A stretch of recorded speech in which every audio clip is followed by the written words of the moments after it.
Obrigado. Eu adoraria dar uma palestra sobre a criptografia usada na urna eletrônica, né? Mas a palestra está mais para não criptografia usada na urna eletrônica. Para começar nesses termos. Bem, então, boa tarde. Sou Diego Aranha, professor da Unicamp, mas eu não posso dizer que vou falar de assuntos muito novos, assim, né? Por isso que tenho acompanhado mais de perto, vou apresentar ou falar a respeito, na maior parte, de evidências ou de uma análise de segurança não completa, mas talvez até superficial, como vocês vão entender, que eu fiz no software de votação das urnas eletrônicas em 2012, em março de 2012. Então, era a segunda ocasião em que o TSE organizava o que eles chamaram de testes públicos de segurança. A primeira edição desse evento foi em 2010, era basicamente um teste de caixa preta, onde o código-fonte não era disponível, não estava disponível para os investigadores. 2012 foi a primeira edição com o código-fonte disponível. Então, por isso eu decidi participar em 2012, porque no teste de caixa preta eu não poderia exercitar nem nada das minhas especialidades. Não que tenha sido muito exigido nesse evento específico, mas vamos lá. Bem, então esse teste foi organizado em duas fases distintas. A primeira fase o TSE chamou de fase de preparação, foi entre 6 e 8 de março de 2012. Essa fase de preparação começou com uma palestra, onde eles descreveram superficialmente alguns dos mecanismos de segurança implementados na urna. Nós tínhamos acesso ao código-fonte, podíamos solicitar esclarecimento a partir a gente podia encaminhar formalmente perguntas a serem respondidas pela equipe do TSE. E a ideia é que a gente formulasse hipóteses e metodologias de ataque.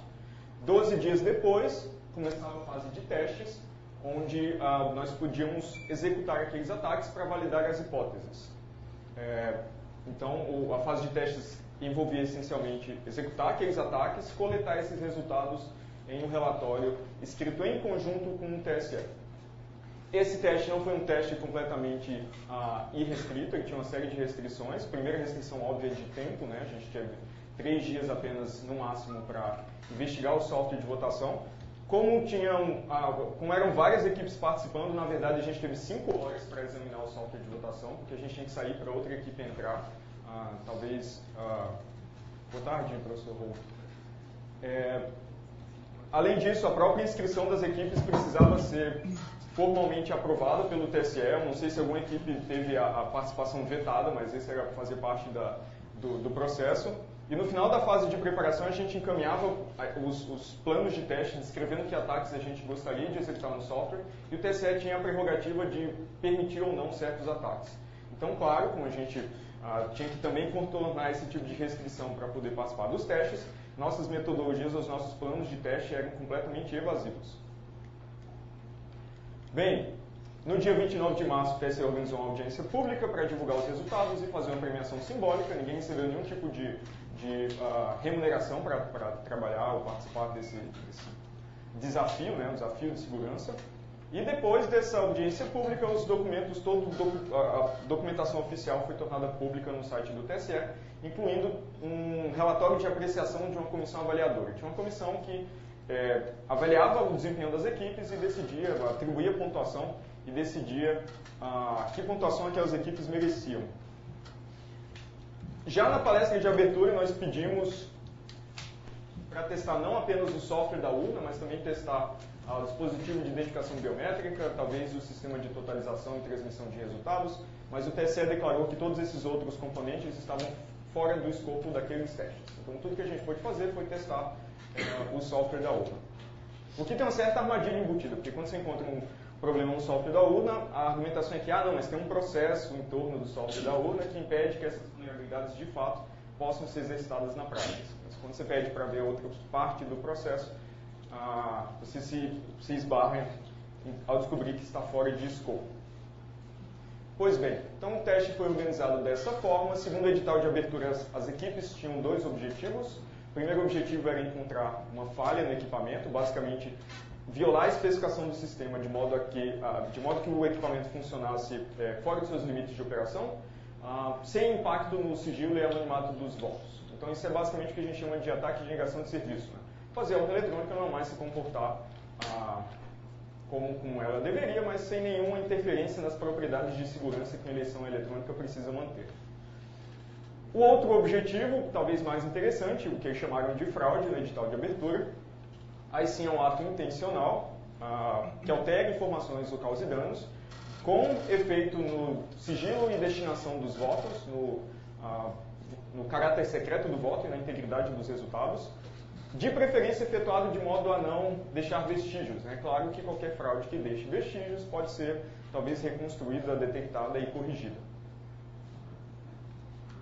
Bem, durante a palestra de abertura, como eu disse, vários dos mecanismos de segurança da urna foram descritos, e eles deram bastante ênfase para um mecanismo específico, que eles chamam de registro digital do voto, que tem uma história bem complicada. Em 2002, o TSE experimentou acoplar impressoras nas urnas eletrônicas para permitir os eleitores verificar que os seus votos eram registrados corretamente.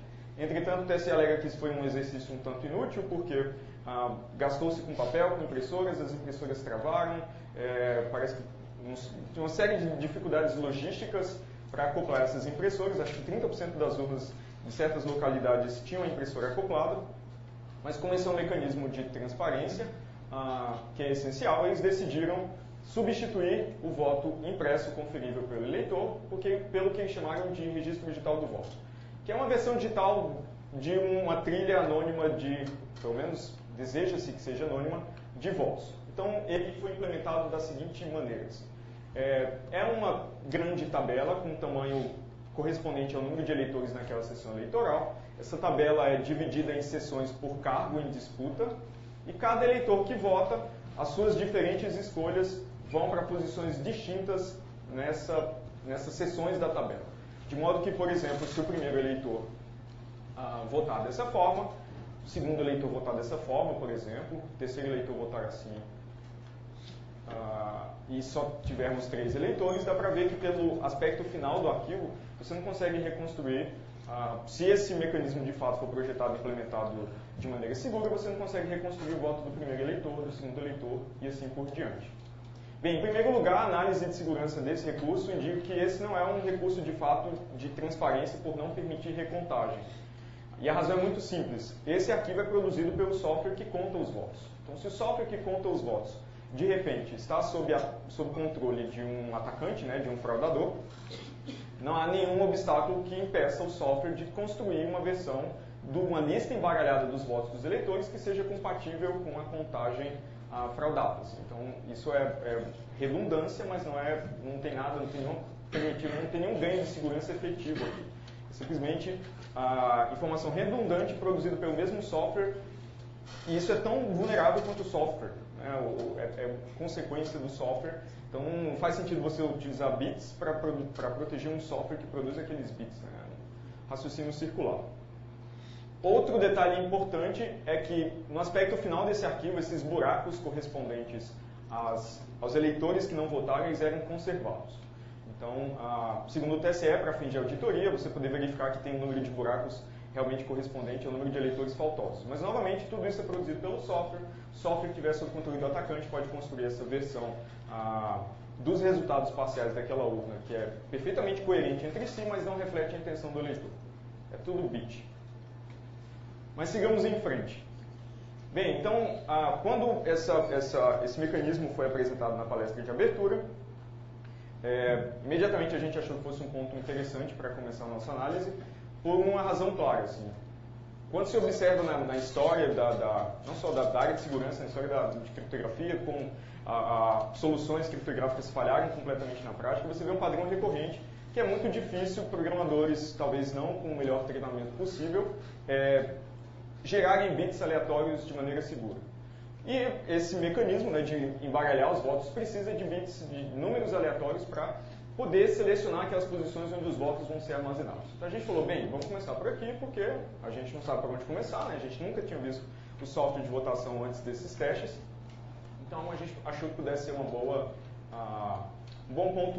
ponto promissor para começar a nossa pesquisa. Então a gente levantou a hipótese que esse RDV não tinha sido projetado e implementado de maneira segura.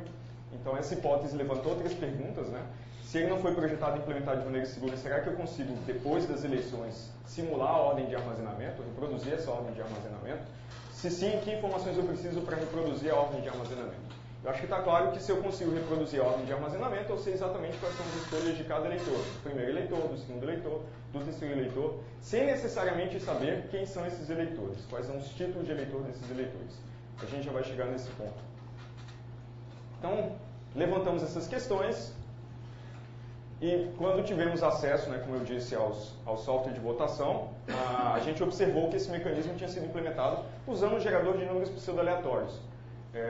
Estou usando aqui a definição da Wikipedia, porque aqui está disponível a todos, não é nenhuma definição técnica obscura num livro de especialistas, é uma definição que todo mundo tem acesso, né? Pelo menos todo mundo tem acesso à internet. Então, o gerador de números pseudo-aleatórios é um algoritmo que produz uma cadeia de números que tem aparência de ser aleatória, mas é unicamente determinada por um parâmetro chamado semente.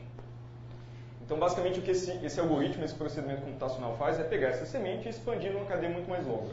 Mas é claro que para essa cadeia ser imprevisível, aquela semente original também tem que ser imprevisível. E se você quiser impedir que essa cadeia possa ser reproduzida no momento posterior, essa semente também tem que ser armazenada de forma segura. Na verdade, ela nem deve ser armazenada, né? Ela deve ser destruída quanto antes, porque isso impede que um atacante consiga reproduzir essa cadeia aleatória. Então, são dois, basicamente, os requisitos de segurança para semente. Ela tem que ser mantida em sigilo, né, ou destruída o quanto antes, e ela deve ser realmente imprevisível, verdadeiramente aleatória. Certo? Todos sincronizados? Bem, então, na verdade, quando a gente teve acesso ao código-fonte, em 5 minutos a gente já tinha achado a vulnerabilidade relacionada à implementação desse mecanismo. A gente passou o resto da primeira hora, nos certificando que a gente só tinha acesso ao código-fonte durante a fase de preparação. A gente não poderia voltar ao código-fonte se alguma coisa não desse certo no teste. Como a gente não podia tomar nota, não podia entrar com nenhum dispositivo de memória na sala de exame do código-fonte, né, além do próprio cérebro, a gente precisou decorar e coletar toda a informação possível para ter certeza que um ataque eventualmente iria funcionar. Então, o final da primeira hora a gente coletou mais informação que nos desse certeza, ou quase certeza absoluta, de que um ataque poderia ser montado com base na vulnerabilidade que a gente detectou. Naqueles 12 dias entre a fase de testes e entre a fase de preparação e a fase de testes, a gente fez duas coisas. A gente torceu para o programa não mudar, porque a gente não tinha nenhum controle sobre isso, e escrevemos um pequeno programa de análise que tinha a seguinte função: receber o RDV, que é um arquivo de natureza pública, instituído por mecanismo de lei, que tem os votos embaralhados, desembaralhar esses votos e produzir uma lista dos votos em ordem, uma suposta lista dos votos em ordem. Esse programa tinha 100 e poucas linhas de código, mas 80% dessas linhas eram basicamente formatar a saída, assim, né, para ficar um pouco mais... Então é um programa bem simples mesmo. Bem, a gente negociou o seguinte método na fase de testes para executar um experimento para provar para o TSE que nós éramos capazes de recuperar os votos em ordem, sem, no entanto, em primeiro momento, divulgar que vulnerabilidade a gente tinha encontrado. Até porque, antes de fazer isso, a gente gostaria de ter certeza absoluta que o TSE reconhecia que havia uma vulnerabilidade. Então, esse experimento funcionava da seguinte forma. O TSE produziu uma lista secreta dos votos. Ela era inicialmente secreta para todos os membros da equipe, né? Eu não disse, mas eu tinha 3 técnicos da área de segurança de redes da Universidade de Brasília como membros da minha equipe. A parte A da equipe, que eram exatamente os meus 3 membros, eles simulavam uma eleição com aquela lista secreta de votos.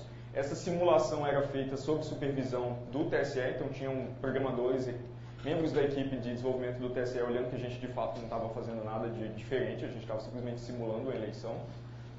Enquanto isso, a parte B da equipe, que era eu, basicamente, saía do ambiente de testes esperando, né, essa eleição ser simulada. Quando eles terminavam, eles saíam, eu voltava para o ambiente de testes, rodava o nosso programa que produzia uma lista dos votos em ordem.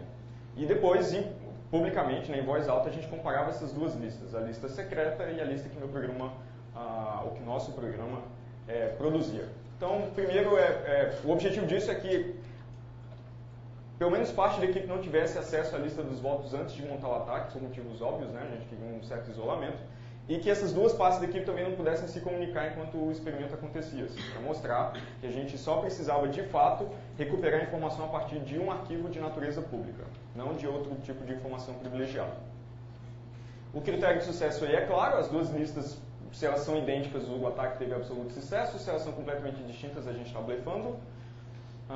E no primeiro dia da fase de testes, a gente repetiu esse experimento com até 21 eleitores, funcionou perfeitamente. Nessa eleição simulada dos testes do TSE, cada eleitor votava em 2 cargos, para vereador e prefeito. Então, a gente recuperou 42 votos sem nenhum tipo de problema. Portanto, o TSE sugeriu que no dia seguinte, era o segundo dia da fase de testes, a gente repetisse o teste com 475 eleitores, né, com 950 votos. Então a gente ficou 3 horas só para simular essa eleição, né? Teve um membro da equipe que teve ler por dias, assim, porque ficou digitando lá por 3 horas. E precisava digitar o mais rápido possível, porque a gente estava correndo contra o tempo, a gente tinha que terminar isso naquele prazo. Que segundo o TSE, esses 3 dias da fase de testes é a janela de tempo que um fraudador tem para fraudar a eleição, né? Podemos discutir isso também posteriormente.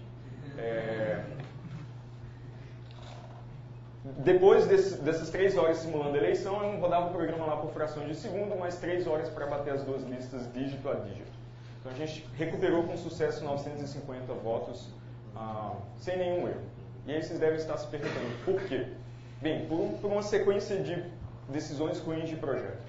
Primeiro, o gerador de números pseudo-aleatórios utilizado, escolhido pelo TSE, era talvez o pior gerador conhecido pelo homem, né? Os que conhecem o SRAND, né, as funções RAND e SRAND, vejam risadas na plateia. RAND e SRAND da biblioteca padrão do C, que em boa parte das suas versões tem um viés estatístico grotesco, porque ele é um gerador que utiliza congruência linear, né, então ele tem um comportamento linear. E além disso, ele tem uma semente muito curta, né, a semente do SRAND tem 32 bits, então em tese são 4 bilhões possíveis sementes apenas, assim. Então não satisfaz requisitos criptográficos simplesmente por isso. Eu toquei na questão de por que o espaço de sementes é importante, porque lembra que no RDV os buracos do arquivo eles permanecem na versão final. Então isso permite você pegar uma semente, escolher uma semente arbitrária, alimentar o gerador com aquela semente, simular o armazenamento de um certo número de votos e ver se os buracos que ficam batem com os buracos do arquivo que você quer atacar.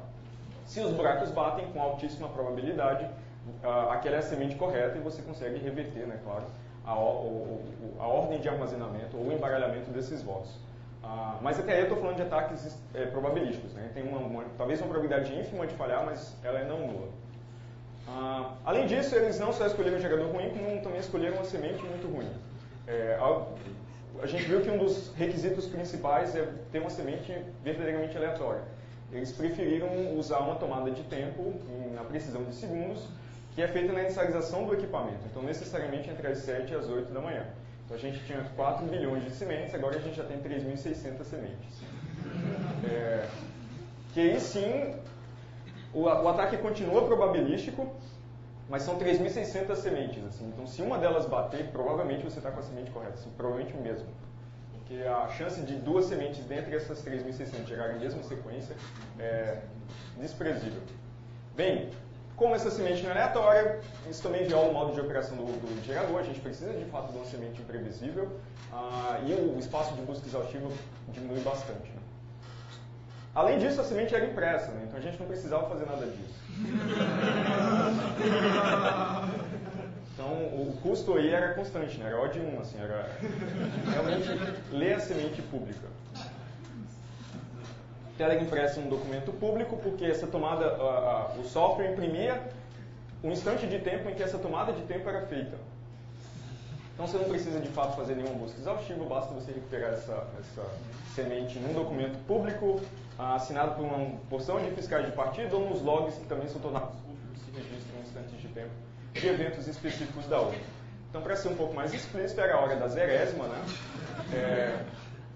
A saída da função time, que também era impressa na zerésima, que é o documento que, se o software estivesse comportando de maneira honesta, ele atesta que nenhum candidato tem nenhum voto antes das eleições. Né? Mas, claro, novamente, a gente vai sempre remeter ao software, porque tudo isso depende do software ser honesto. Né? Software desonesto pode muito bem contar os votos como quiser, ou sei lá, começar a eleição com um candidato com menos 1.000 votos e ainda assim imprimir que o candidato tem 0 votos. Né?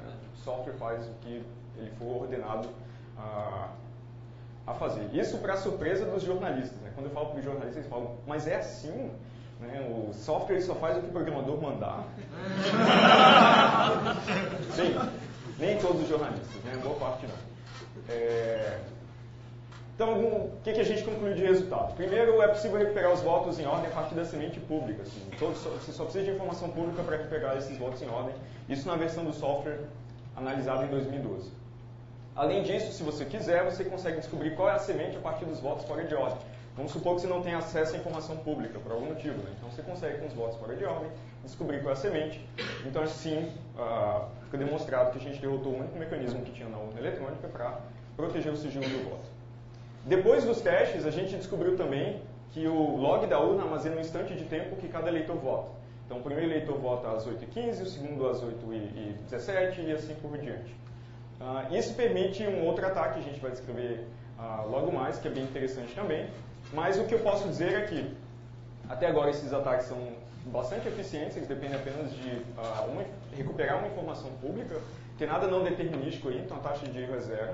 Isso é elegante, a gente não precisou alterar nenhum componente do equipamento, só analisar a informação pública. Pelo contrário, a gente precisava que o equipamento se comportasse de maneira absolutamente impecável, ou pelo menos exatamente como no dia da eleição, né, para ter todos os arquivos, ter o RDV íntegro. E o ataque é essencialmente não rastreável também, porque eu só preciso ler arquivos públicos, ler arquivo público não deixa rastro de forma alguma. A gente sugeriu algumas correções, para nossa surpresa, a urna já tem um gerador customizado, licitado, comprado sob medida para gerar números aleatórios.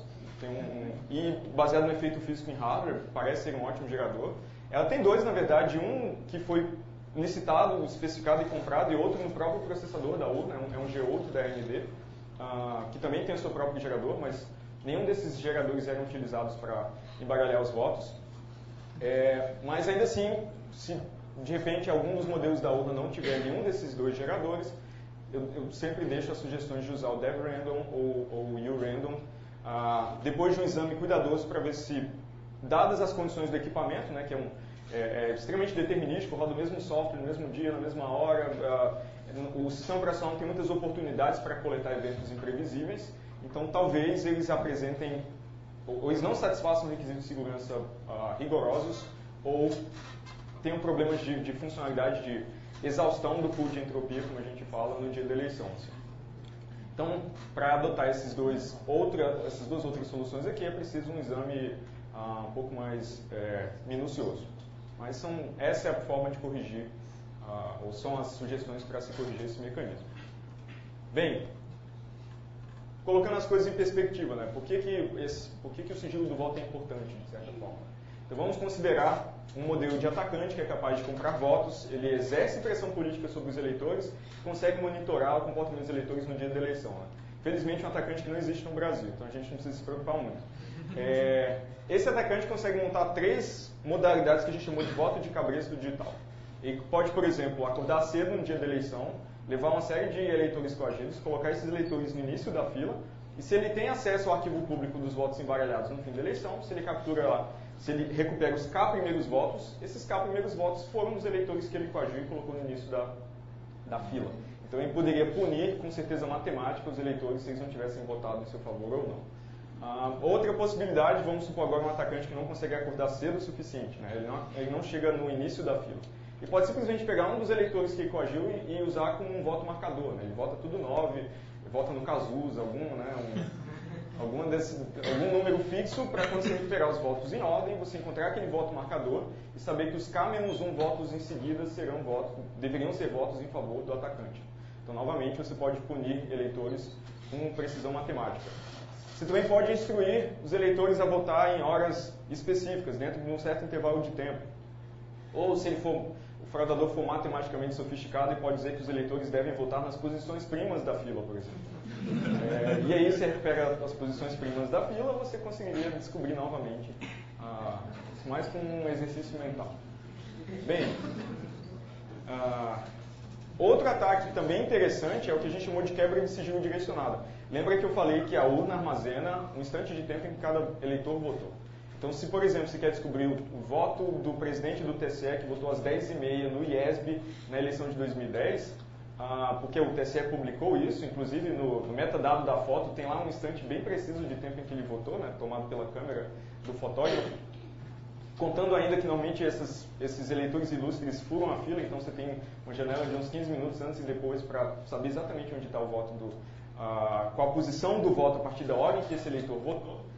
Você consegue, a partir dos votos em ordem, descobrir o voto daquele eleitor. Né? Você sabe a hora que ele votou, descobre a posição do voto dele a partir do log da urna, o registro cronológico de eventos, e com os votos em ordem, você pega o voto nessa posição e sabe exatamente como esse eleitor votou. Então isso pode ser preocupante também para se tentar constranger ou pressionar algum eleitor ilustre, industrial, um ministro do STF e coisas dessa natureza. É por isso que o sigilo do voto é fundamental e é cláusula pétrea da Constituição. Depois dos testes, o TSE disse que a gente não tinha quebrado o sigilo do voto completamente, porque a gente não conseguiu recuperar também a informação de a ordem dos títulos de eleitor, os eleitores em ordem, as identidades em ordem dos eleitores não foi recuperada pela nossa equipe. Mas é o tipo de informação que o mesário malicioso também pode monitorar, né, e quebrar o sigilo de todos os votos. Eu contesto a afirmação de que nosso ataque não é relevante com a afirmação da própria ministra Carmen Lúcia, que numa audiência pública para se decidir o caráter constitucional ou não do voto impresso conferível pelo eleitor, disse que a urna eletrônica atual permitia ou transmitia os resultados, os votos, né, sem a identificação dos eleitores e com os votos embaralhados. Os votos não eram transmitidos na ordem original. E isso garantiu o sigilo do voto. Então, o próprio TSE está dizendo quão importante é embaralhar os votos. Então, não faz muito sentido, depois que você mostra que é trivial recuperar os votos em ordem, dizer, não, mas na verdade isso não tem importância prática. Então, esse tipo de recurso, para ampliar um pouco o argumento, é utilizado como fundamento de decisões jurídicas. Então, ele tem que ser implementado com o mesmo rigor que se espera de algo com essa importância. Bem, durante as fases finais do evento, visto na audiência pública, nossa contribuição foi declarada como extremamente positiva, que eles aprenderam muito com os testes não só da nossa equipe, mas de outras equipes, e que com certeza eles consultariam a academia de novo nos próximos 2 anos. Quando eles publicaram, né, a comissão avaliadora dos testes, indicada pelo TSE, publicou seu relatório de apreciação, as coisas mudaram um pouco. Eles entenderam que a gente não tinha provocado nenhum tipo de fraude nas eleições simuladas, apenas uma falha. Lembrando que pelo próprio edital a falha era negação de serviço, enquanto isso nossa urna funcionava perfeitamente, né, senão a gente não conseguia montar o ataque. Tinha uma série de critérios de pontuação nesses testes, que consideravam quantos pontos de intervenção você precisava monitorar ou fazer alguma coisa para montar o ataque. Então eles consideraram que a gente precisava de acesso físico à urna, à mídia e ao lag, sim, para simular uma eleição no ambiente de testes, não para uma eleição real, porque você só precisaria dos arquivos públicos. Eu não preciso, de fato, acessar a mídia para ter o arquivo, se o arquivo se torna público posteriormente. A gente também foi punido não só por esses 3 itens, mas também a gente foi punido por investigar o código-fonte, que era o objetivo da coisa toda, né? Então, a nossa pontuação foi também piorada porque a gente precisou de acesso ao código-fonte, mas a gente foi lá exatamente para isso. E aí nossa pontuação, segundo o TSE, foi 0,0313 numa escala de 0 a 400. O que, eu sempre repito isso, né, eu tenho um problema sério em reprovar alunos atualmente, né, porque eles falam, poxa, professor, mas você tirou 0,0313, você não vai me dar 1 décimo, né? Bem, claro que um sistema que tem uma vulnerabilidade desse tamanho, né, um SRAND embaralhando votos, uma chamada de função do SRAND alimentada com a hora impressa para embaralhar votos, esse não vai ser o único problema de segurança. Então, nas 4 horas restantes que a gente teve para observar o código de votação, a gente também coletou algumas outras evidências de práticas não recomendáveis. Por exemplo, todas as mídias de todas as urnas de todo o país são cifradas com a mesma chave criptográfica. Então, se essa chave vaza uma única vez, em tese você tem acesso ao conteúdo interno de todas as urnas ou ao conteúdo interno de todos os cartões que instalam software nas urnas. Eu sempre faço analogia como se 500 mil portas da mesma cidade tivesse o mesmo segredo na fechadura, né? A analogia procede aí. Bem, além disso, a gente encontrou chaves criptográficas declaradas diretamente no código-fonte, né? Então,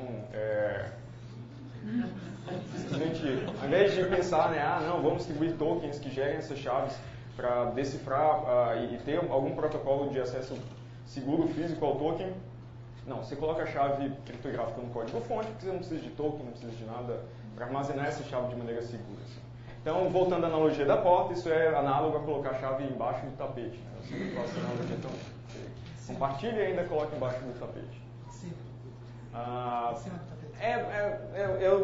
Podemos discutir depois se é em cima ou embaixo. O fato é, como ninguém sabe onde... Bom, pelo menos essa é a premissa completamente equivocada por trás disso. Assim. Como ninguém sabe o que está embaixo do tapete, ninguém é capaz de encontrar. Essa é a ideia. Assim. E o nosso ataque era exatamente decorar os 6 primeiros bytes da chave. Eu decorei os 6 primeiros bytes, eu não podia tomar nota, né? E quando a gente foi para o ambiente de testes, era procurar os bytes restantes a partir dos 6 primeiros bytes. Né? Para encontrar os 32 bytes, uma chave AES256, fixa para todas as urnas, então se você consegue vazá-la, você consegue decifrar o software de votação e aí a criatividade pode funcionar. Né? Você tem acesso ao software, você pode fazer o que vocês imaginarem que seja mais interessante. Bem, além disso, a cifração era no modo CBC, como eu disse, que é o modo de encadeamento de uma cifra de bloco. Ela, para ser, ou pelo menos respeitar as especificações formais, ela precisa de um vetor de inicialização diferente a cada cifração. Era o mesmo vetor de inicialização fixo também para todas as urnas, que não chega nem a gravidade disso aqui, mas é sempre um toque interessante porque monta um cenário mais completo. A gente observou a utilização de alguns algoritmos criptográficos obsoletos, por exemplo, a função de resumo criptográfico SHA é utilizada para calcular resumos e assinaturas digitais, e ela não é mais recomendada exatamente para essas aplicações desde 2006. Então, há 6 anos ela já estava obsoleta porque ela não é resistente a colisões, né? É o que o resultado mais recente da literatura diz. Também encontramos uma série de implementações repetidas de primitivas criptográficas. Então, aparentemente, todo componente do software que precisa de uma primitiva criptográfica, ela recebe uma nova implementação, né? uma cópia de uma implementação. O que é um pesadelo para você verificar se todas as implementações são corretas, seguras e compatíveis entre si. Então, normalmente, quando você tem um módulo ou tem uma aplicação criptográfica crítica assim, você tem uma pequena biblioteca com as funções críticas, né, e faz chamadas a essa biblioteca, que é auditando essa biblioteca você já resolve a parte do problema. Nas máquinas que nós tivemos acesso para investigar o software, encontramos também nomes de usuário, senha e caminho dos servidores na rede local. Felizmente, essas máquinas não estavam conectadas à rede local, senão a gente poderia ter feito alguma alteração no repositório oficial do software de votação sob o nome de outra pessoa. Então, isso também acho que monta um cenário interessante, ou mais completo, de quais são as práticas de segurança da equipe de desenvolvimento.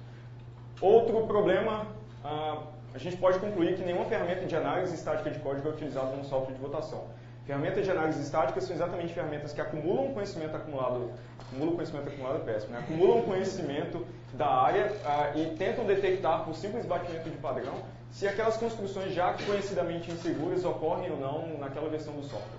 Então, só como um exercício, a gente rodou a pior ferramenta que eu conheço, o Flaw Finder, no nosso programa de ataque, que reproduzia um pequeno trecho do código da urna, e claro, ele deu um escândalo enorme ao encontrar a chamada SRange. Né? Não podia ser diferente. Todo mundo sabe que SRange, ou deveria saber, que SRange não satisfaz nenhum requisito sério de segurança. Bem, esses são um conjunto de práticas não recomendáveis de desenvolvimento de software. A gente também observa alguma falta de transparência substancial. Primeiro, eles alegam que o software de votação passa por auditorias internas periódicas. Assim. Mas a pergunta é, será que essas auditorias são de fato efetivas? Porque a gente encontrou problemas que deveriam ter sido detectados em qualquer auditoria minimamente séria.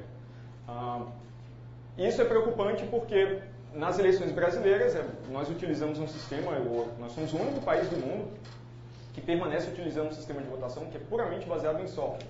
Então, a pressão sobre os resultados da eleição está inteiramente sobre o software de votação, o software de totalização, transmissão dos resultados. Então, se o software possui vulnerabilidades exploráveis, isso deveria ter um impacto direto na segurança e na confiabilidade dos resultados. Auditorias internas não são efetivas, a gente conclui então que as únicas auditorias que não dá para chamar esses testes de uma auditoria, né? Foi uma corrida pelo ouro em 3 dias, uma auditoria tomaria meses de trabalho dedicado, mas, de fato, parece que o único exame rigoroso é realizado no meio desses testes de 3 dias, assim, né? Quando especialistas externos têm acesso à fonte e podem apontar correções. O TSE alega ter corrigido o problema no mecanismo de proteção do sigilo do voto, mas não detalha que solução foi adotada. Assim. Então você não sabe se de fato foi corrigido ou se foi apenas mitigado, né, ou maquiado. Assim. Então é um problema você não saber se a correção é de fato efetiva. Né? Ela é uma correção, como diz a própria palavra. Preocupa também o fato de todas as eleições serem baseadas em software, então o software tem que ser resistente à adulteração externa. A adulteração interna não faz muito sentido, porque os agentes internos têm acesso direto ao software, né? Mas vamos chamar de adulteração interna alguma modificação no software para que ele não mais se comporte de maneira honesta. E o software, quando ele é instalado na etapa de inicialização, quando ele já está na urna eletrônica, ele se auto-verifica. Né? Esse é um mecanismo de segurança implementado pelo TSE para evitar a adulteração. Só que isso também não faz sentido, né? Porque o software não pode se auto-verificar, ele tem que ser ativamente verificado por uma outra entidade. Porque é trivial você, ao encontrar software que se auto-verifica, desabilitar, né, essa auto-verificação, fazendo com que o software ainda imprime que se auto-verifica. Né? Então, novamente, esse raciocínio circular. O software pode ter sido adulterado, inclusive, para dar a aparência de que ele se auto-verificou e está absolutamente tudo perfeito, está em ótimas condições de funcionamento, quando na verdade ele já não é mais o software original. Assim. Para traçar uma outra analogia, isso é análogo a não ir ao médico para um diagnóstico. Né? Você faz um diagnóstico em si mesmo e fala, bem, está tudo no lugar. Essa autoverificação era dividida em 3 chamadas de função distintas por tipo de arquivo. Uma das chamadas de função estava comentada na versão do software que a gente viu, que era a função que auto-verificava, né, as bibliotecas compartilhadas. Então, parte do software, tudo indica, não estava sendo auto-verificado. Como temos eleições puramente baseadas em software, não existe nenhuma possibilidade real do eleitor verificar que o seu voto foi registrado de maneira correta. Então, o que estamos fazendo é implicitamente confiando que aquele software se comporta de maneira honesta. Isso na escala de todo o país. O que nós, eleitores, fazemos é confiar que o TSE instalou o software correto, que o software foi programado de maneira absolutamente impecável pelos programadores do TSE, que não foi adulterado por nenhum funcionário da Justiça Eleitoral com acesso ao sistema. Eu não ia fazer esse comentário, mas eu não vou resistir. Né? Começou a circular uma notícia que a empresa que vai instalar o software nas urnas eletrônicas do Maranhão é ligada à família Sarney. Eles vão transmitir os resultados, instalar o software, fazer a gerência local. Diga. Não é o carregamento do software que a empresa vai fazer. Certo. É o carregamento da bateria do equipamento. O que apareceu na matéria que eu li na imprensa era do software. Mas não é verdade. Tomara. Porque, de fato, a instalação e manutenção do software é crítica. Agora, é verdade que é uma empresa, até onde eu sei, é uma empresa ligada. Mas isso deve ser informação, isso é fácil de traçar, né? Mas a versão que está sendo publicada, que pode não ser acurada, é que é responsável pelo carregamento do software e transmissão dos resultados que saem na mídia de resultados. Bem, outra questão, né? O software de votação, acho que ainda não se decidiu se ele é secreto ou público. Assim, dependendo de quando você reclama, de qual é a ocasião, ele muda rapidamente de secreto para público. Então, quando alguém falar, acho que, né, alguém levanta alguma suspeita, talvez infundada de fraude em certa região. A defesa do TSE não, o software foi auditado, era auditável, os fiscais dos partidos políticos puderam observar o software, então não há nada de secreto no software. Quando a gente montou o ataque, as palavras do presidente do TSE na época foram que ninguém poderia montar esse ataque na prática porque o código-fonte do software é desconhecido. Então ele muda rapidamente Ele vive numa superposição quântica de 2 estados. Né? Dependendo do observador, ele vai de secreto a auditável em matéria de segundos. Isso tudo monta um cenário preocupante quando você considera ataques internos. Né? Alguém que às vezes está na equipe de desenvolvimento do TSE, ou tem acesso aos canais de comunicação por onde o software trafega, ou ao acesso ao software quando ele chega nos TRS para ser instalado, gerar os cartões de memória que vão instalar o software nas urnas. A gente está dependendo que toda essa logística de distribuição de software aconteça de maneira também segura.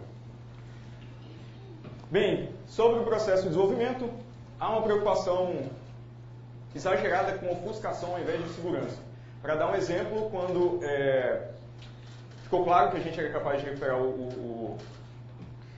os votos em ordem, uma das sugestões levantadas por um membro lá da equipe do TSE era que a gente não mais usasse a hora, mas o hash da hora. E eu falei, bem, o hash da hora continua determinístico, né? Qualquer pessoa que conheça qual é a função de hash, calcula o hash da hora. E a nova sugestão foi, e o hash do hash da hora? E eu falei, você está conseguindo coisas distintas. A propriedade de segurança aqui é ter uma semente imprevisível. Você pode aplicar o hash 1 bilhão de vezes. É uma função, por definição, determinística. E aí a resposta que veio do lado de lá foi, mas quem está lá fora, o suposto atacante, não sabe que é o hash da hora. E aí deu para ter um pouco de visão de como raciocina a equipe de desenvolvimento. Se quem está fora do TSE não tem acesso a detalhes de implementação, apesar do software ser auditável, né, pelo menos é o que na metade do tempo ele é auditável,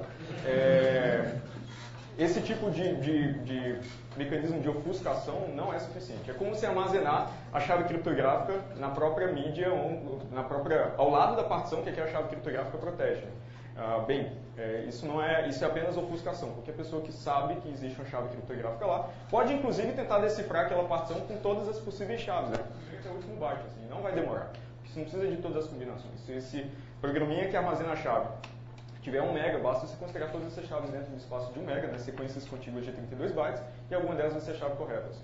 Então, isso é ofuscação, não é segurança. Bem, então a preocupação é sempre com atacantes externos e não com atacantes internos. Mas do ponto de vista de custo-benefício, né, um fraudador racional, acho que todos concordam que o custo-benefício é muito melhor com um agente interno, assim, que tem acesso já privilegiado aos equipamentos, aos canais de comunicação. Bem, essa vulnerabilidade que a gente observou no sigilo do voto, ela foi pela primeira vez, pelo menos até onde eu conheço, descrita em 1995. Ela foi encontrada no Netscape. Na época dos testes, ela já era conhecida há 17 anos. Ela foi encontrada por 2 alunos de doutorado de Berkeley sem acesso ao código-fonte do Netscape. Na época foi uma bela polêmica, assim, porque a hora era usada para gerar chaves de seção da conexão SSL. Assim. Então a gente passa 17 anos e encontra, né, a mesma construção segura protegendo o sigilo do voto no equipamento de missão crítica. Bem, dadas essas condições, a gente conclui também que o treinamento não é suficiente da equipe de desenvolvimento, senão eles não repetiriam erros já conhecidos há pelo menos 17 anos. E também não há completa ciência da literatura. Né? A gente tem inúmeras técnicas de fazer implementar esses mecanismos de maneira bem mais segura. Por fim, me preocupa também o fato de essas repetições recorrentes de que é o sistema mais seguro, absolutamente seguro, não tem margem de erro, né? A nova do ministro Dias Toffoli, que não há margem de erro na urna eletrônica. Essas repetições recorrentes criam, de fato, uma falsa sensação de segurança na própria equipe de desenvolvimento. Talvez eles vão trabalhar achando que estão escrevendo software absolutamente seguros. E essa não é a postura correta de uma equipe de desenvolvimento que trabalha, acho que para nenhuma equipe de desenvolvimento, mas muito menos para uma equipe que escreve software de segurança. Você tem que sempre primeiro verificar, né, ter verificação cruzada do trabalho que é feito e sempre, todo dia, estar disposto a revisar todo o trabalho que você fez. Assim, porque é assim que você encontra vulnerabilidades e é capaz de resolvê-las. Então, essa seria uma questão mais cultural. E aí vocês podem se perguntar, mas o que fazer? Né? Estamos presos, é o estado da arte ou não? Então, o que se considera em todos os outros países em votação eletrônica e o que é considerado estado da arte na literatura de votação eletrônica não é mais utilizar um sistema cujos resultados dependem unicamente do software, mas usar um sistema nos moldes do que foi tentado pelo TSE em 2002, em que o eleitor ele vota eletronicamente, mas também é capaz de verificar, ainda na sessão de votação, uma versão impressa do seu voto. Dessa forma, se uma parcela razoável dos eleitores verificar, e um procedimento posterior de auditoria comparar os votos impressos com os votos eletrônicos, você pode concluir que não houve adulteração do software. ou ainda não houve adulteração, né, se esses resultados são compatíveis, não houve alteração também da trilha anônima em papel. Então a ideia, na verdade, é exigir que um atacante, para ele montar uma fraude em larga escala, ele seja também capaz de manipular em larga escala, simultaneamente, tanto o software quanto as trilhas de votos em papel de maneira compatível. Porque qualquer discrepância permite você observar, né, que algo não funcionou como deveria. É assim que é utilizado no México. A Índia vai começar a utilizar em caráter, creio que experimental a partir desse ano. Já foi tentado em 2012 no Brasil, tem, acho que Peru, tem uma série de outros países com votação eletrônica que utilizam exatamente esse modelo, né, que na literatura a gente chama de VVPAT, porque tem uma trilha de papel auditada ou verificada pelo eleitor. Os estados dos Estados Unidos também que utilizavam votação puramente eletrônica, praticamente todos eles já migraram para sistemas que têm esse recurso de transparência. Outra possibilidade, uma limitação desse sistema aqui é que você só pode fazer essa verificação na granularidade de uma urna inteira. Se você tiver uma discrepância entre as duas trilhas, você tem um problema de decidir o que você vai fazer com esse resultado inteiro. Você vai impugnar aquela urna, você vai considerar a trilha em papel porque foi verificado pelos eleitores, você vai tolerar uma margem de diferença entre ambos que seja menor do que a vantagem do primeiro candidato. Você tem que resolver isso de alguma forma. Tem um protocolo para resolver isso. Então, uma maneira de aliviar, né, ou relaxar esse problema é utilizada na Argentina, é uma solução bem interessante, onde cada máquina de votar é basicamente uma impressora de luxo, e cada eleitor, ao entrar na sessão eleitoral, recebe uma cédula que tem um espaço para o voto ser impresso e um chip que pode ser programado. Você insere essa cédula na máquina de votar, faz as suas escolhas, a máquina imprime suas escolhas naquele voto, programa o chip e te devolve a cédula. O eleitor dobra essa cédula, coloca numa urna convencional e aquele é o seu voto a partir daí. Se o eleitor quiser levar aquele voto para casa para vender para alguém, por exemplo, bem, o voto dele não conta, né? Porque não estava na urna de onde os votos são tirados para a apuração. No final do dia, essa urna é aberta, os votos são passados numa máquina de votar, para que se verifique o que é lido eletronicamente, o que está programado no chip e o que está impresso. Se tudo bater, aquele voto provavelmente, né, não dá para ter certeza absoluta, mas provavelmente ele não foi manipulado. Se por alguma razão as duas versões do voto não são compatíveis, você pode destruir apenas aquele voto. Não tem como você contar um voto que é impresso alguma coisa e programado outra coisa no chip. Então você destrói aquele voto sem precisar perder votos legítimos de outros eleitores. Então, tem funcionado com razoável sucesso lá na Argentina. Não vejo por que não se realizar um esforço de engenharia para adotar esses mecanismos de transparência no Brasil. Então, uma solução para esse problema é o que a gente chama de voto verificável pelo eleitor. Permitir o eleitor, ainda na sessão de votação, verificar o seu voto sem dar para o eleitor um comprovante das escolhas que ele possa vender para um candidato. Esse procedimento posterior de auditoria pode ser feito em paralelo, como é feito na Argentina. Todos esses votos são contados em paralelo na região onde a máquina é utilizada, então você não precisa centralizar todos esses votos num lugar para fazer esse procedimento, você pode fazer em paralelo. E se você fizer em paralelo, a latência adicional até a divulgação dos resultados não deveria ser proibitiva. Você pode fazer também por amostragem.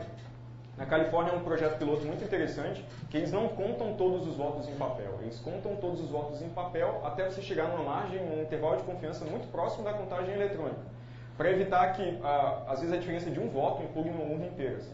Uma diferença de um voto não vai alterar o resultado final, mas pode, não sei, incentivar um candidato perdedor a dizer que houve fraude porque um voto aí apareceu ou sumiu de alguma forma. Bem, no Brasil, a TSE continua alegando que há obstáculos intransponíveis do ponto de vista logístico e essa matéria, uma lei foi aprovada em 2009 para reintroduzir o voto impresso nas eleições de 2014. A Procuradoria-Geral da República entrou com ação de constitucionalidade que foi julgada pelo STF, relatada pelo presidente do TSE com parecer técnico da própria Secretaria de Informática do TSE, para decidir que esse recurso é inconstitucional, por violar supostamente o sigilo do voto, porque na leitura da ação de constitucionalidade o eleitor poderia levar consigo um comprovante do voto, ou de repente um técnico poderia ter que abrir uma impressora para tirar papel que embolou na impressora e esse voto seria violado, né? O sigilo desse voto seria violado. Então, por mais que isso seja uma possibilidade de prática, acho que não é razoável comprometer a possibilidade de verificação de todos os outros eleitores, porque um voto de repente pode ficar preso no dia da eleição. Mas essa é a situação atual, foi declarada inconstitucional. Bem, e aí é muito comum também o argumento de mas a solução é trivial, né? Vamos abrir o software, torná-lo software livre, qualquer pessoa pode auditar o software, problema resolvido. Bem, são entre 13 e 17 milhões de linhas de código, então é bastante software. É difícil auditar tanto software, especialmente numa margem de poucos dias ou poucas horas, como foi o nosso caso. Esse modelo de sistema de votação liberado ou público como software livre é utilizado em outros países. A Estônia utiliza, né, o módulo servidor, as pessoas na Estônia votam via internet. Então, aparentemente, o servidor correto e legítimo utilizado em eleições tem um software disponível. E também houve um projeto piloto na Austrália que experimentou com isso.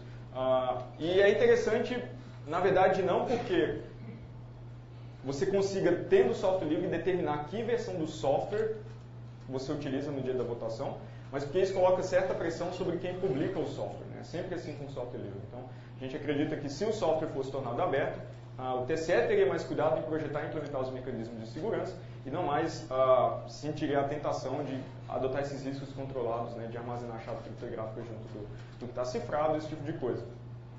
Então é interessante para colocar alguma pressão sobre as decisões de projeto. Mas não é suficiente, como eu disse, porque é muito difícil determinar se o software que está na máquina de votação, na sua frente, no dia da votação, ele de fato corresponde a uma versão do software que você viu em casa que você era capaz de baixar. Então, traçar essa relação é absolutamente difícil e todas as soluções conhecidas na literatura exigem intervenção periódica e ativa. Não dá para alguém toda hora lá, vou ver se ainda é o software original, vou ver se ainda é o software original. Isso não faz muito sentido. Então é desejável, mas é insuficiente para ter eleições seguras. O software livre não é igual a eleições seguras. Mas o software livre pode ajudar de outras formas. Né? Então esse ano nós organizamos uma campanha de financiamento coletivo para conseguir montar uma plataforma de fiscalização da etapa final das eleições. Como a gente não é capaz de verificar que o software é legítimo, o software não é auditável diretamente pela sociedade, mas a apuração final sim, porque no final da votação cada urna eletrônica imprime uma via impressa do boletim de urna, que é fixado na sessão eleitoral, e produz uma via eletrônica que é transmitida para a totalização no TSE.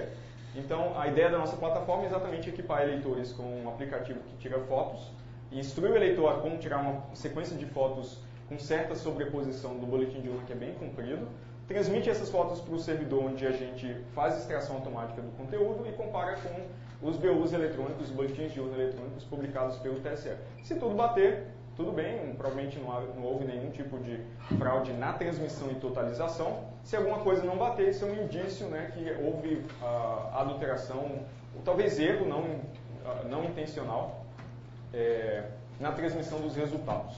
Então, o aplicativo está em caráter de protótipo, está praticamente pronto, assim, a gente iterou uma série de versões para acertar do ponto de vista de usabilidade como fazer isso, e tudo está publicado como software livre, inclusive para estimular a ascensão de concorrentes. Né? Por favor, façam suas próprias iniciativas, todo o software foi financiado pela sociedade, assim como o software da urna eletrônica, mas tem a enorme diferença que ele é público, né? Ao contrário do software da urna eletrônica, na metade do tempo, na outra metade ele é público. Bem, para concluir, algo que eu sempre gosto de reforçar. Em 1883, Kirchhoff, que era um oficial do exército francês, ele descreveu os primeiros requisitos para um mecanismo de segurança, de fato, seu mecanismo de segurança, e já em 1883 ele disse que mecanismos de segurança eles só são de fato de segurança quando os detalhes de implementação do mecanismo são públicos. Você, na verdade, não deposita sigilo sobre algoritmos, mas sim sobre parâmetros secretos desses algoritmos, o que a gente chama de chave criptográfica. Então, de certa forma, em considerar esse modelo esses recursos de ofuscação, o TSE utiliza uma definição de segurança obsoleta aí há mais de um século. Shannon, em 1945, reescreveu esse mesmo princípio, dizendo que você deve assumir que o inimigo conhece o sistema.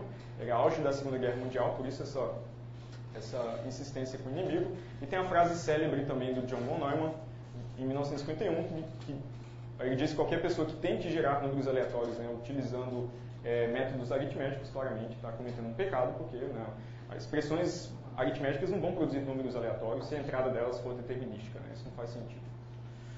Então, esse é o projeto de totalização paralela e verificação da apuração final das eleições, chamado Você Fiscal. Já foi financiado no Catarse, a nossa meta inicial era R$30 mil, a gente chegou a R$65 mil. E bem, está disponível nesse site do projeto, então se inscrevam no site, participem no dia da eleição fiscalizando pelo menos essa parte da apuração, né? Não tem como a gente fiscalizar todas as eleições, todo o processo eleitoral eletrônico no Brasil, mas eu acho que pode ser um pontapé interessante até para demonstrar a importância de se fiscalizar eleições. Né? Eleições são um procedimento, uma caixa preta, onde a sociedade interage com essa caixa preta, ela não deveria ser preta, mas no Brasil ela é, para eleger os próprios líderes. Assim. Então, elas precisam ser auditáveis e fiscalizadas pela sociedade diretamente. Então, acho que agradeço pela atenção, né, e acho que temos tempo para responder algumas perguntas.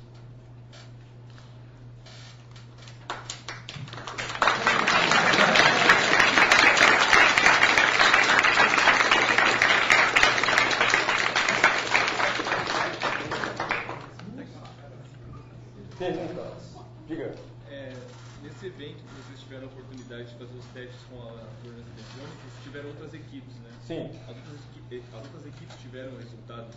As outras equipes, elas tentaram adulterar o software de votação. Mas como era muito pouco tempo, eles começaram a investigar linhas promissoras, mas simplesmente não tiveram tempo. A gente, de certa forma, foi um pouco mais esperto que outras equipes, porque a gente conseguiu encontrar uma vulnerabilidade que era explorável dadas as restrições do teste. Esse teste ele não testa se as zonas de fato são seguras, ele testa a sua capacidade de encontrar uma vulnerabilidade que pode ser explorada dadas as restrições do teste. É diferente. Como a resposta a isso, o TSE decidiu, inclusive, não realizar testes esse ano. Né? A gente não teve testes públicos de segurança, porque, aparentemente, para o TSE eles são muito caros e difíceis de organizar. Eu não sei qual que é o preço envolvido, porque eu não recebi nada. Não sei se outras equipes receberam alguma coisa. A nossa equipe não recebeu nenhum tipo de remuneração, felizmente. Assim. Então, os arquivos não são mais públicos, mas tinha outras linhas interessantes de como adulterar lá os parâmetros de boot do Linux, tinha uma série de linhas, mas que esbarraram muito na questão do tempo. Assim. E a gente, eu acho que não preciso nem dizer isso, né? 3 dias não é o tempo, uma janela que um atacante bem equipado tem para fraudar eleições. Na verdade, a janela é de 2 anos entre uma eleição e outra. Ele tem 2 anos para coletar informação a respeito do software, talvez cooptar ou subornar membros da equipe de desenvolvimento ou de funcionários da Justiça Eleitoral. Então, 3 dias é um prazo apenas para montar uma corrida pelo ovo, não uma avaliação séria com bases científicas. Diga. Eu não sei se você falou mais sobre isso, eu cheguei um pouco atrasada, mas o que acontece nos outros países com esses mesmos tipos de testes? O que os caras dizem? Quais são os prós e contras que eles acham? Há uma correlação muito impressionante nos outros países, que todos os testes restritos em outros países não surtiram nenhum resultado. Todos os testes sem restrição mostraram que o sistema de votação tinha vulnerabilidades sérias. Assim, né? Então, obviamente, as restrições do teste influenciam no que você consegue coletar com isso. Assim.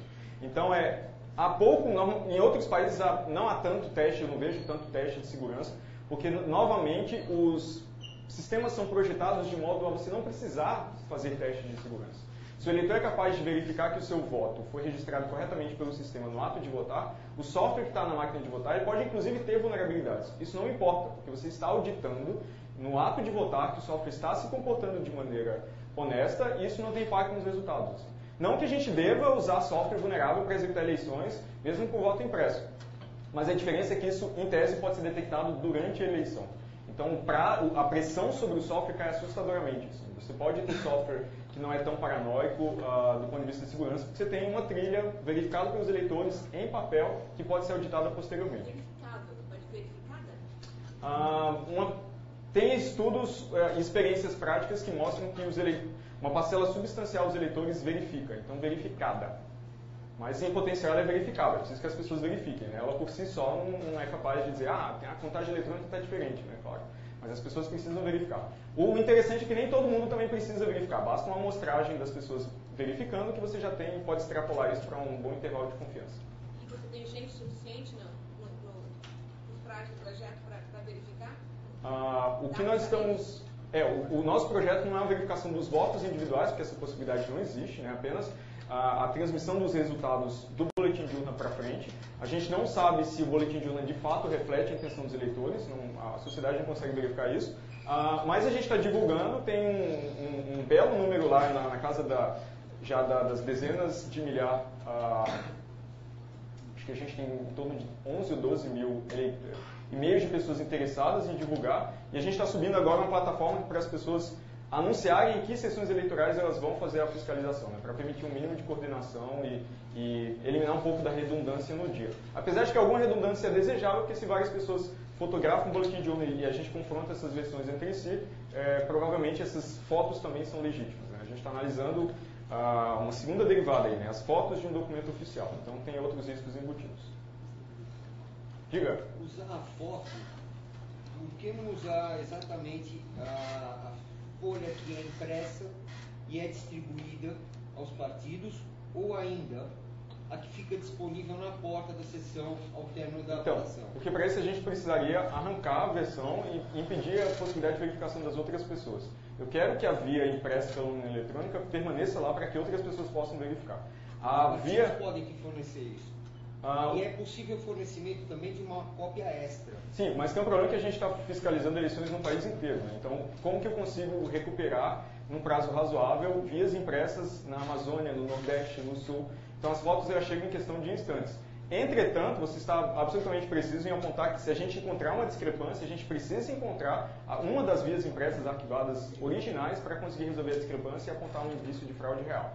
Mas aqui a ideia é mais fornecer um desincentivo para alguém tentar fraudar a totalização, anunciando e realizando uma fiscalização por amostragem, a gente não vai ter todas as vias. Os partidos podem fazer essa fiscalização, só que nenhum deles faz isso publicamente, e toda vez que eu encontro fiscais de partido, eles fazem, a gente faz. Quando você pergunta os detalhes, ninguém sabe dizer a escala e a profundidade. Assim. Então eu não tenho certeza de que eles de fato fazem, a gente está testando a hipótese de que é possível, até para um partido, fazer essa fiscalização. Mas se a sociedade consegue, um partido também conseguiria. Como é que os dados são transmitidos? Não sei dizer com certeza, porque eu não auditei essa parte do sistema. Né? Mas, em tese, depois que a urna eletrônica é encerrado a sessão de votação, às 17 horas, escreve uma série de arquivos. Um deles é o boletim de urna eletrônico num pendrive laranja. Esse pendrive é levado até uma máquina no TRE e essa máquina tem alguma conexão com o TSE para transmitir os resultados. O TSE fala que essa conexão é segura, mas eu não sei se é um link dedicado, se é uma VPN fechada via internet. Eu não sei qual que é a informação técnica sempre é bem evasiva. Então, há uma conexão. Eu não sei exatamente que conexão é essa. Não envolve a Proconsulte. Oi? Não envolve a Proconsulte. Espero que não.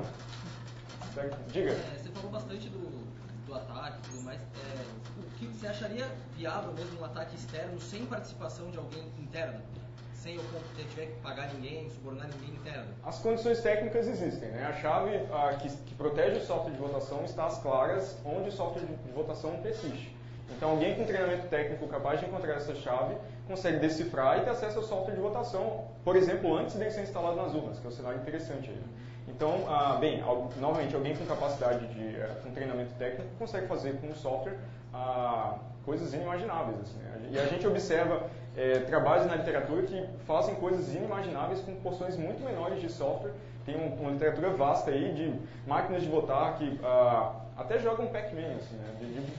Porque se você tem acesso ao software, você pode fazer jogos xadrez. No caso da Holanda foi bem interessante, que quando a Holanda começou a usar essas máquinas, teve um grupo lá de hackers local que conseguiu contornar os recursos físicos de segurança e instalar um software de xadrez na máquina.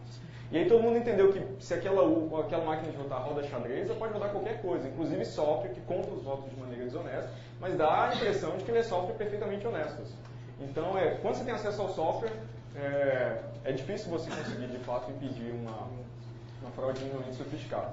Agora, o que eu não vou ser responsável de dizer é que isso é barato ou trivial. Assim. Essa linha vai ser usada por um fraudador se ela der um melhor custo-benefício do que comprar votos, por exemplo. Então, eu não estou completamente convencido, nem completamente não convencido de que a fraude via software ela é o melhor ponto do ponto de vista econômico. Visto que partidos vencem eleições no Brasil comprando votos por um bom tempo. Assim, a gente tem Fantástico de poucas semanas mostrou, né, um monte de gravações lá de compra de votos. Então, as condições técnicas existem. o preço é difícil de estimar, o impacto é claro de estimar. Se você tem acesso ao software de votação num ponto centralizado, você consegue trocar o software de votação por um que dá a aparência de ser perfeitamente inocente, mas conta os votos de maneira arbitrária para uma parcela substancial das urnas. Diga. Você mostrou lá que o arquivo de log é embaralhado, mas não criptografado.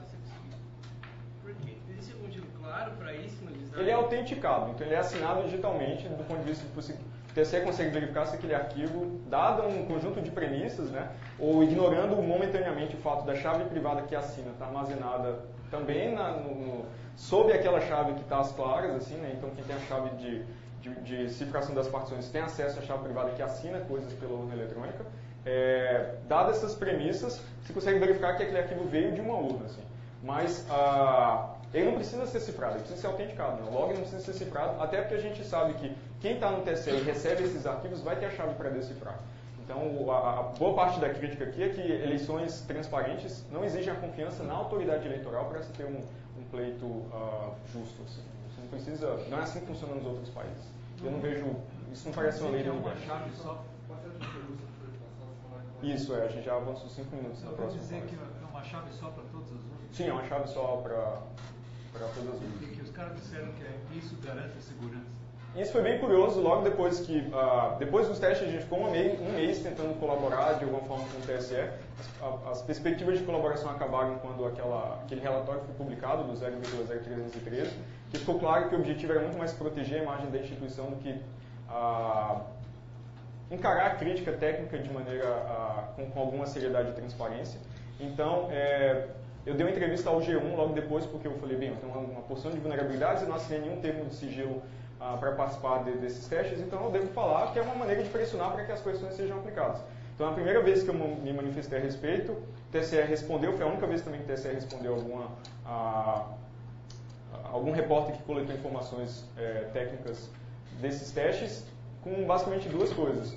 Que o fato da chave ser compartilhada entre todas as urnas, isso era mais seguro. Então é um clássico argumento, né? Não é um bug, é uma feature, na verdade. Né?